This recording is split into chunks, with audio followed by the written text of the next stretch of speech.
오늘 하나님 말씀 사무엘상 15장 22, 23절, 30절에서 35절까지 우리가 교독하도록 하겠습니다. 사무엘이 나무랐다. 주님께서 어느 것을 더 좋아하시겠습니까? 주님의 말씀에 순종하는 것이겠습니까? 아니면 번제나 화목제를 드리는 것이겠습니까?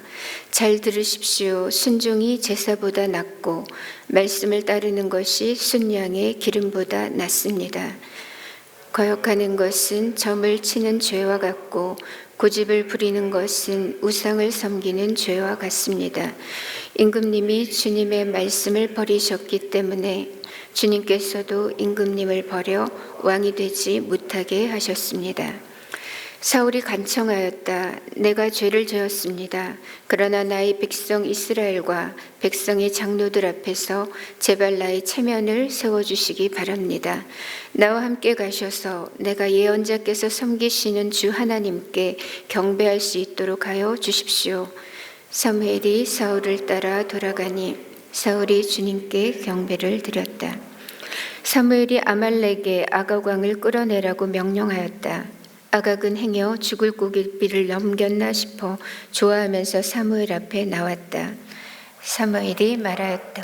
당신의 칼에 문여인이 자식을 잃었으니 당신의 어머니도 문여인과 같이 자식을 잃을 것이요.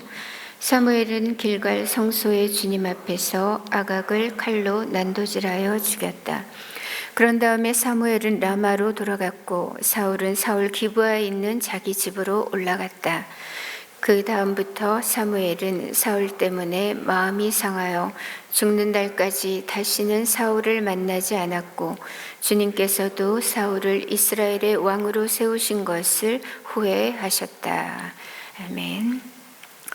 오늘 우리는 이 본문 속에 나타난 사울의 길과 또 사무엘의 길이 어떤가에 대해서 함께 묵상하고 살펴보고자 합니다. 한마디로 이 사울의 길은 불순종의 길이었습니다. 하지만 그가 처음부터 그랬던 것은 아니죠. 그는 이스라엘 지파 가운데서도 가장 작고 연약했던 베냐민 지파 출신이었습니다. 그리고 기스의 아들이었고요. 사무엘이 미스바에서 이 사울을 왕으로 세우고자 했을 때 그는 짐짝 사이에 숨어 있었다고 했습니다. 사울 자신이 스스로를 작게 여길 그때 하나님께서 그를 이스라엘의 초대 왕으로 삼으셨던 것입니다. 사울은 이렇게 30세에 왕이 되어서 42년간을 통치하게 됩니다. 그런데 그가 즉위한 지 2년밖에 되지 않았을 때 큰 사건이 벌어졌었죠. 그것은 다름 아니라 믹마스에서 이 블레셋과의 전투를 벌이고 있을 때 사울이 사무엘을 기다리지 못하고 자기가 직접 제사를 집전하는 경거망동을 행한 것입니다. 당시 블레셋의 병거가 3만이었고 기마가 6천, 보병은 바닷가 모래알보다도 더 많았습니다. 반면에 당시 이스라엘에는 대장장이 한 명이 없었다고 했어요. 그래서 블레셋은 소위 철기 문화였던 반면에 이스라엘에는 칼과 창을 가진 자가 고작 이 사울 왕과 그의 아들 요나단 뿐이었던 것입니다. 이렇게 말도 안 되는 전력 차이 속에서 블레셋 대군이 이스라엘 군대를 포위해버린 겁니다. 그러자 사울의 사람들은 두려운 마음에 뿔뿔이 다 흩어지기 시작했습니다. 사울은 당황해서 이제 어떻게 해야 될지 이렇게 하다가 이제 사무엘이 계속 기다리라고 했기에 사무엘이 오기만을 기다렸습니다. 그런데 7일이 지나도 오지 않자 이제 결국 다급한 마음을 참지 못하고 자기가 직접 제사를 드리고 만 겁니다. 그리고 바로 이 직후에 사무엘이 도착하게 됩니다. 이 일로 말미암아 사무엘은 이 사울을 몹시 책망하게 됩니다. 하나님은 이 일로 인해서 사울의 왕조가 더 이상 지속되지 못할 것이라고 하셨고 주님의 마음에 맞는 다른 사람을 그 이스라엘의 영도자로 세우겠다고 하셨습니다. 이 일이 불과 그가 왕이 된 지 2년 되었을 때 벌어진 일입니다. 그리고는 이제 약 20년의 세월이 더 흐르게 되죠. 하나님은 다시금 사울에게 기회를 주시기로 하셨습니다. 사무엘을 보내셔서 이 사울에게 아말렉을 완전히 진멸시키라는 이 미션을 주신 것입니다. 남자와 여자는 물론이고 어린아이와 젖먹이까지, 심지어는 모든 짐승들까지 하나도 남김없이 완전하게 진멸하라고 하셨습니다. 그 이유는 이 싸움이 여타의 전쟁들과는 달랐기 때문입니다. 이 전쟁은 아말렉을 향한 하나님의 공의로운 심판이었기 때문입니다. 그렇다면 하나님은 왜 이토록 철저하게 아말렉을 심판하려고 하시는 걸까요? 사무엘상 15장 2절을 보시면 만군의 주가 말한다. 이스라엘이 이집트에서 나올 때 아말렉이 이스라엘에게 한 일, 곧 길을 막고 대적한 일 때문에 아말렉을 벌하겠다라고 하시죠. 이스라엘이 이집트에서 나올 때, 즉 출애굽 사건 때 있었던 그 일 때문에 하나님께서 지금 아말렉을 심판하겠다고 하시는 거예요. 출애굽은 지금 이 사울의 때로부터 400년 전에 있었던 일입니다. 하지만 그때 일을 하나님은 마치 어제 일처럼 기억하고 계시죠. 출애굽 이후 아말렉이 르비딤에서 이 이스라엘의 그 후미를 따르던 약한 자들을 뒤에서 공격했습니다. 우리도 등산을 하거나 국토순례 등을 하는 것을 보면 어떤 사람이 뒤처지게 됩니까? 몸이 불편하거나 아프거나 혹은 어리거나 가장 약한 사람들이 이제 뒤에 처지게 되는 겁니다. 그런데 아말렉이 이 약한 사람들을 그 뒤에서 공격하여서 죽인 것입니다. 그래서 본문 33절을 보시면 사무엘이 아가강을 끌어내기 전에, 죽이기 전에 이렇게 말하죠. 당신 칼에 문 여인이 자식을 잃었으니 당신의 어머니도 그 문 여인과 같이 자식을 잃을 것이다. 즉 당시 아말렉이 이스라엘의 후미를 따르던 아이들을 죽였었다는 거예요. 그 일 때문에 하나님은 대노하셨고 당신께서 친히 대대로 이 아말렉과 원수가 되어서 싸우겠다라고 선언하셨죠. 그로부터 이제 400년이 지나기까지 이 아말렉은 이 폭력적인 강도, 살인 강도대가 되어서 계속해서 그들의 악행을 그치지 않았던 겁니다. 이에 대해서 하나님은 사울을 통해 이 아말렉을 완전히 진멸하고자 하셨습니다. 사울은 이 중차대한 미션을 받고서 이제 곧바로 병사들을 모집합니다. 그때 보병 20만과 유다에서 온 사람들 10,000명을 합해서 총 21만 명이 집결하게 되죠. 사울은 이 전쟁에 앞서서 먼저 이 모세의 장인과 같은 부족이자 광야에서 이스라엘에게 친절을 베풀었었던 겐 사람들은 미리 피신할 수 있도록 조처했습니다. 그리고는 하윌라에서 이집트 동쪽 수루까지 아말렉을 쳤고 하나님은 이스라엘로 하여금 승리를 얻게 하셨습니다. 사울은 정말 열심히 싸웠습니다. 그리고 나름 최선을 다했어요. 그리고 결국 완승을 거두게 됩니다. 그러나 안타깝게도 사울은 승리하고도 실패한 왕이 되고 말아버립니다. 성공하고도 버림받는 왕이 되죠. 왜 그렇게 되었을까요? 그것은 한마디로 이 사울이 하나님 말씀에 온전히 순종하지 않았기 때문입니다. 이 사울의 순종은 선택적이었습니다. 그리고 부분적이었고 불완전했습니다. 그는 자신의 마음에 하고 싶은 것만 순종했던 것입니다. 하나님은 그 어떤 것도 남기지 말고 완전히 진멸하라고 하셨지만 사울은 악어강을 남겨두었고 기름진 짐승들도 살려두었습니다. 다른 아말렉 사람들은 모두 다 칼로 쳤지만 이 아말렉의 왕인 아각 왕만은 사로잡아서 포로로 끌고 옵니다. 그리고 아말렉의 양떼와 소떼들 가운데서 쓸모없고 비실비실한 것들은 다 죽였지만 기름진 짐승들, 어린 양, 좋은 것들은 아까운 마음에 진멸치 않고 따로 남겨두었던 것입니다. 그렇다면 사울은 왜 아각을 남겨두었을까요? 그리고 그는 정녕 하나님께 제사하기 위해서 이 기름진 짐승들을 남겨둔 것일까요? 아각 왕을 살려둔 이유는 이 아각 왕이 그 승리의 개선 장군인 이 사울 자신을 돋보이게 할 수 있는 최고의 전리품이었기 때문입니다. 그리고 아각 왕은 아마 자신만 알고 있는 그런 보물 창고가 따로 있다고 이 사울과 딜을 벌였을 수도 있습니다. 사울 생각에는 이 아각왕이 여러모로 상품 가치가 매우 컸던 것입니다. 그러니까 32절 보시면 아각이 이제 잡혀있던 아각이 사무엘 앞에 나올 때 그가 좋아하면서 기뻐하면서 나왔다고 기록하고 있는 것입니다. 또한 사울은 아말렉의 이 최상품 양떼와 소떼를 보는 순간에 탐욕의 노예가 되어버렸습니다. 가장 좋은 것을 드리고 싶어서, 하나님께 가장 좋은 것을 드리고 싶어서 남긴 것이 아니라 그 가축들이 아까워서 탐이 나서 죽이지 못했던 것입니다. 결국 사울은 자신의 명예와 탐욕 때문에 하나님 말씀에 불순종한 것입니다. 자기 기준으로 취사 선택해서 일부만을 따른 겁니다.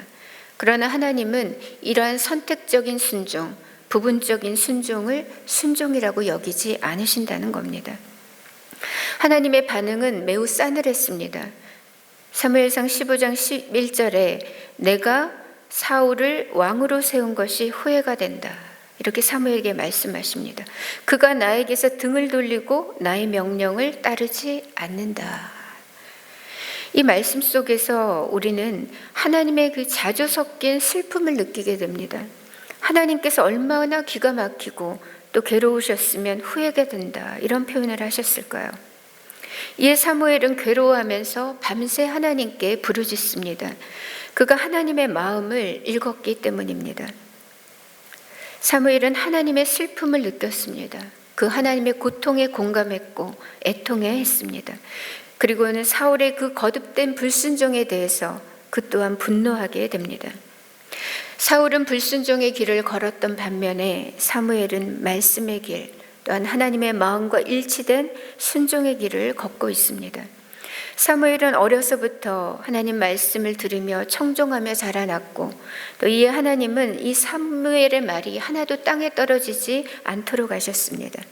사무엘은 늘 주님과 같은 마음, 같은 생각을 품었고 주님과 함께 걸었던 선지자였던 것입니다. 그렇다면 오늘 우리의 삶은 과연 어떠할까요?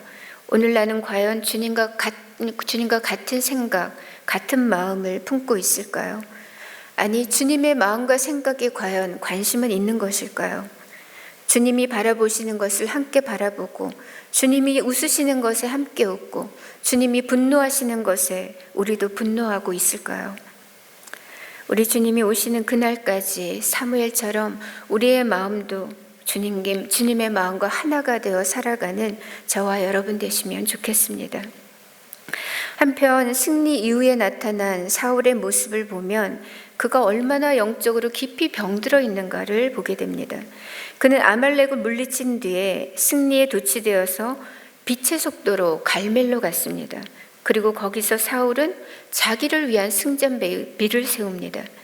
여기에서 갈멜은 그 팔레스타인 그 북서부에 위치한 엘리야 선지자와 관련된 그 갈멜산이 아니에요. 헤브론 남동쪽 약 13km 지점에 있는 그 유다 지파의 한 성읍을 말합니다. 이 갈멜에서 사울은 자기 자신을 자랑하기 위해서 전승비를 세웠습니다. 이것은 하나님을 모르는 이방 왕들이나 하던 행위였습니다. 하지만 사울이 이겼던 이 아말렉과의 전쟁은 처음부터 하나님의 전쟁이었습니다. 하나님께서 친히 싸우셨고 이기게 하셨던 전쟁이었습니다. 그러므로 마땅히 사울은 가장 먼저 하나님께 그 모든 영광과 감사를 돌려야 했던 것입니다. 하지만 그는 그 모든 영광을 바로 자기 자신에게로 돌려버렸습니다. 그러면서도 그가 사무엘을 만났을 때 뻔뻔하게도 뭐라고 하냐면 나는 주님의 명령대로 다 행했습니다 라고 말합니다. 그러자 사무엘이 그렇다면 지금 내 귀에 들리는 이 양떼의 소리와 소떼의 소리는 도대체 무엇입니까? 이렇게 반문을 하죠. 그러자 15절에 그것은 아말렉 사람에게서 빼앗은 것입니다. 우리 군인들이 예언자께서 섬기시는 주 하나님께 제물로 바치려고 양떼와 소떼 가운데서 가장 좋은 것들을 남겼다가 끌어왔습니다. 이렇게 말하죠. 하지만 사울의 이 답변에는 적어도 3가지 이상의 문제가 있습니다. 첫 번째 하나는 책임 전가입니다. 리더는 모든 일에 최종적인 책임을 지는 사람입니다. 그런데 사울은 지금 자기 잘못을 자기 군인들에게로 전가시키고 있죠. 자기는 잘못이 없고 몰랐고 자기 부하들이 그렇게 했다는 것입니다. 그리고 두 번째는 하나님께 제물로 바치려고 남겨두었다고 말하죠. 이것은 거짓이었습니다. 사울은 자기의 탐욕 때문에 말씀에 불순종했음에도 불구하고 이렇게 거짓을 이제 늘어놓았던 것이죠. 하나님께서 이것을 어찌 모르시겠습니까? 손바닥으로 하늘을 가리는 행위인 거죠. 그런데 더 심각한 또 세 번째 문제는 이 사울과 하나님과의 관계가 너무나 소원에 있다는 것입니다. 15절에서 이 사울이 하나님을 어떻게 표현하고 있는가 하면 예언자께서 섬기시는 주 하나님이라고 말하고 있습니다. 사울에게 있어서 하나님은 나의 주, 나의 하나님이 아니었습니다. 그는 이미 하나님과 심각하게 단절된 상태에 있었던 것입니다. 이런 사울의 핑계를 참다 못한 사무엘이 큰 소리로 사울을 꾸짖습니다. 그만두십시오. 지난밤에 주님께서 말씀하신 것을 내가 알려드리겠습니다. 여기서 그만두십시오라는 말은요, 그 스탑이라는 말입니다. 그만, 이제 그만이라고 소리치는 거예요. 내가 더 이상 당신의 변명을 못 들어주겠다는 말입니다. 그리고는 준엄한 하나님의 말씀을 전달합니다. 임금님이 스스로를 하찮게 여기실 그때 임금님께 기름을 부어서 주께서 이스라엘의 왕으로 세우신 것이 아닙니까? 주께서 전쟁터로 내보내시면서 저 못된 아말렉을 진멸하고 그들을 완전히 진멸할 때까지 싸우라고 하셨습니다. 그런데 어찌하여 주님께 순종하지 않고 약탈하는 데만 마음을 쏟으면서 주님 앞에서 이토록 악한 일을 행한 것입니까? 이렇게 책망을 하죠. 그런데 사울이 이 말을 듣고도 여전히 회개하지 않습니다. 고집스럽게 변명을 늘어놓아요. 뭐라고 하냐면, 그래서 사무엘이 나아가서 이렇게 말합니다. 주님께서 도대체 무엇을 더 좋아하시겠습니까? 주님의 말씀에 순종하는 것이겠습니까? 아니면 번제나 화목제를 드리는 것이겠습니까? 잘 들으십시오. 순종이 제사보다 낫고 말씀을 따르는 것이 순양의 기름보다 낫습니다. 지금 사무엘의 말은 제사가 중요하지 않다는 말이 아닙니다. 예배가 무가치하다는 뜻이 아니에요. 단지 하나님께 드려지는 그 예배 속에는 반드시 말씀에 대한 순종이 있어야 한다는 겁니다. 순종이 결여된 예배는 참된 예배가 될 수 없고 삶의 제사가 빠진 예배는 온전한 예배일 수 없다는 것입니다. 하나님을 기쁘시게 하는 예배에는 반드시 하나님을 향한 사랑과 온전한 순종이 수반되어야 하는 것입니다. 그러자 이 사무엘의 책망에 대해서 더 이상 반박할 수 없었던 사울이 이제는 태세를 급전환하기 시작합니다. 30절에 사울이 간청하였다. 내가 죄를 지었습니다. 그러나 나의 백성 이스라엘과 백성의 장로들 앞에서 제발 나의 체면을 세워주시기 바랍니다. 나와 함께 가셔서 내가 예언자께서 섬기시는 주 하나님께 경배할 수 있도록 하여 주십시오. 언뜻 보면 이 사울의 말 속에서 자기가 자기 죄를 고백하고 또 용서를 간청하는 것 같아 보입니다. 하지만 이 또한 진실이 아닙니다. 어떻게 알 수 있나요? 바로 그 뒤에 말을 보면 알게 됩니다. 그는 내가 죄를 지었습니다 라고 말을 했어요. 그런데 그러면은 뒤에 가서 어떤 말이 와야 할까요? 용서해달라는 말과 함께 그에 어울리는 반응이 나타나야 합니다. 즉 지금이라도 하나님 말씀대로 곧장 이행하겠다는 취지의 반응이 나와야 하는 거죠. 그런데 사울은 이 백성들과 장로들 앞에서 제발 나의 체면을 세워달라고 요청합니다. 아직 정신을 못 차린 겁니다.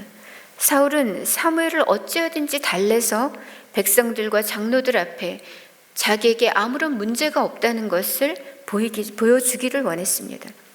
존경받는 하나님의 선지자인 이 사무엘과 자기가 함께 동행하는 것을 보여줌으로써 여전히 하나님이 나를 지지하고 있다. 이것을 백성들에게 보여주고자 했던 것입니다.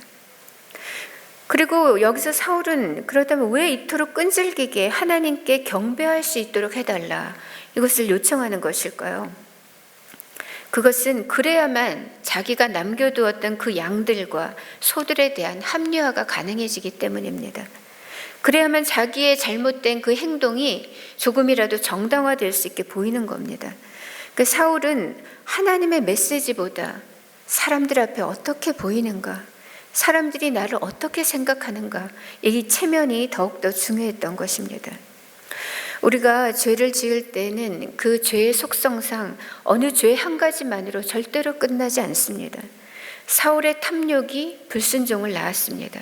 이 불순종은 교만을 낳고 또한 허영을 낳고 거짓을 낳고 자기 중심성과 이 체면주의를 낳고 있습니다.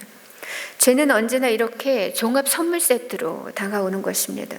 그리고는 사망의 수렁 속에 완전히 매몰되기까지 이 죄의 공격은 끝나지 않습니다. 이것이 죄의 무서운 점이에요. 그래서 죄는 초기에 하나님 앞에 곧바로 해결해야 하는 것입니다. 재빨리 죄를 회개하고 자백함으로써 죄와 결별하는 것이 중요합니다. 죄가 자라고 곪고 썩을 수 있는 그 공간과 여지와 시간을 주면 안 되는 것입니다. 그런데 오늘 이제 31절을 이하를 보니까 사울과 절대로 함께 가지 않겠다고 했던 사무엘이 어찌된 일인지 사울을 따라가고 있습니다. 사무엘이 사울을 따라 돌아가니 사울이 주님께 경배를 드렸다고 했죠. 하지만 이것은 이 사울이 옳거나 그를 용납해서가 아니었습니다. 사울이 아직 마치지 못한 하나님의 미션이 남아 있었기 때문입니다. 그래서 사무엘이 그 남은 하나님의 미션을 마무리하고자 간 것이죠. 32절에 사무엘이 아말렉의 아각 왕을 끌어내라고 명령하였다. 아각은 행여 죽을 고비를 넘겼나 싶어 좋아하면서 사무엘 앞에 나왔다. 사무엘이 말하였다. 당신의 칼에 문 여인이 자식을 잃었으니 당신의 어머니도 문 여인과 같이 자식을 잃을 것이요. 사무엘은 길갈 성소의 주님 앞에서 아각을 칼로 난도질하여 죽였다. 지금 노 선지자가 직접 칼을 들고 하나님의 말씀을 끝까지 수행하고 있습니다. 사무엘은 하나님의 말씀을 그저 전달만 한 사람이 아니라 그 또한 온전히 순종했던 말씀대로 살아냈던 선지자였습니다. 그런 다음에 사무엘은 라마로 돌아갔고 죽는 날까지 사울을 다시 보지 않습니다. 주님께서 이 사울을 이스라엘의 왕으로 세우신 것을 후회하고 계셨기 때문입니다. 사울은 총 42년간 이스라엘을 통치하게 되는데 오늘 이 사건은 그가 통치한 지 20년이 넘었을 때의 일입니다. 이 일로 인해서 사울은 하나님께 버림을 받고 이후에 악령의 지배를 받고 어떤 비참한 인생이 되고 맙니다. 사울은 이기고도 실패한 왕이 되어버렸습니다. 열심히 수고하고도 버림받는 지도자가 되었습니다. 그것은 그가 하나님을 버렸고 말씀을 버렸고 은혜의 기회를 걷어찼고 불순종과 교만의 길을 걸어갔기 때문입니다. 하나님이 우리의 왕이 되지 않으시면 우리가 왕이 됩니다. 내가 왕이 됩니다. 하나님이 우리의 주인이 되지 않으시면 내 안에 불순종이 싹트게 됩니다. 우리 안에 하나님으로 가득하지 않으면 나로 가득 차게 됩니다. 하나님을 두려워하지 않으면 사람을 두려워하게 되고 상황에 압도당하게 됩니다. 왕이면 뭐합니까? 42년간이나 죄의 있으면 뭐하고 또 수많은 전쟁에서 승리하면 뭐합니까? 하나님께 버림받으면 그것으로 끝인 것을. 사울은 하나님께서 주신 이 두 번째 기회를 주셨음에도 그의 탐욕과 교만과 거짓과 불순종으로 실패한 인생이 되고 말았습니다. 사실 우리의 모든 타이틀은 다 우리 머리 위에 쓴 가채에 불과합니다. 우리는 언젠가 겨울나무처럼 실종 그 자체로 하나님 앞에 서게 될 것입니다. 그때 우리는 사무엘처럼 서게 될 수도 있고 사울처럼 서게 될 수도 있습니다. 하나님은 사무엘에게 속 깊은 이야기를 참 많이 하셨습니다. 그는 이스라엘의 마지막 사사요 선지자로서 늘 하나님 말씀에 청종하였고 하나님과 교감했고 또 늘 기도를 멈추지 않았던 순종의 사람이었던 것입니다.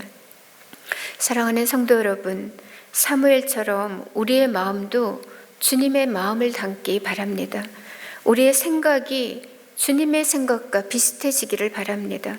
사무엘처럼 하나님 말씀 그대로 온전히 순종하며 살 수 있기를 바랍니다.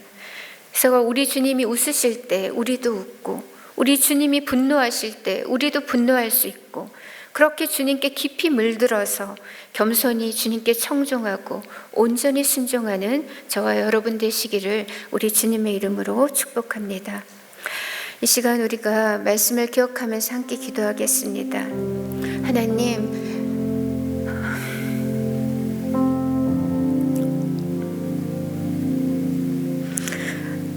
우리가 초심을 잃지 않게 해주시옵소서. 그리고 처음 사랑을 잃지 않게 해주시옵소서. 선택적으로 내가 하고 싶은 것만 순종하는 것이 아니라 주님 말씀에 사무엘처럼 온전히 순종함으로 하나님이 기억하시고 기뻐하시고 하나님의 마음을 시원케 해드리는 신실한 종이 되게 해주옵소서.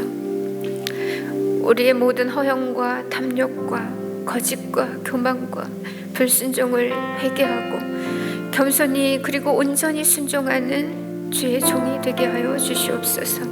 그리하여 사울의 길이 아니라 사무엘의 길을 걸어가고 다윗의 길을 걸어가고 하나님의 길을 걸어가는 우리가 되게 해달라고 우리가 함께 기도하도록 하겠습니다. 함께 기도하겠습니다.